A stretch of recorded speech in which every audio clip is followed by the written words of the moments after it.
যেহেতু পুলিশ এই বিষয়টা তদন্ত করছে এবং তারা মানে আগে পরে কি হয়েছে বা পুরো ঘটনাটা বোঝার চেষ্টা করতেছে। তো আমরা অপেক্ষা করব এবং আশা করব পুলিশ আসামিদের দ্রুত গ্রেপ্তার করবে এবং আসামিদের যাতে জামিন না হয় রাষ্ট্র বিষয়টা দেখবে, উচ্চ আদালত বিষয়টা দেখবেন। কারণ যেহেতু হত্যা মামলা হয়ে গেছে এবং মহামান্য আদালত বিষয়টা আমলে নিয়েছেন, তো আসামিদের তো গ্রেপ্তার করা উচিত, তাদেরকে জিজ্ঞাসাবাদ করা উচিত এবং বিদেশে যে আসামিরা পালিয়ে আছে তাদেরকে ইন্টারপোলের মাধ্যমে গ্রেপ্তার করে বাংলাদেশে এনে জিজ্ঞাসাবাদ করা উচিত।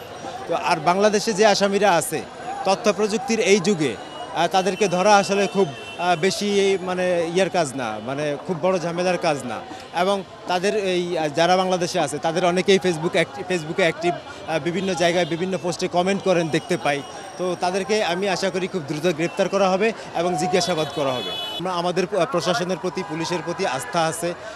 আমরা বিশ্বাস করব প্রশাসন বিষয়টা খুব গুরুত্ব দিবে এবং আসামিদের খুব দ্রুতই গ্রেপ্তার করবে, জিজ্ঞাসাবাদ করবে এবং পুরো তদন্ত প্রক্রিয়া খুব ভালোভাবে শুরু করবে। এতটুকু বিশ্বাস, আস্থা তাদের প্রতি আমরা রাখতে চাই।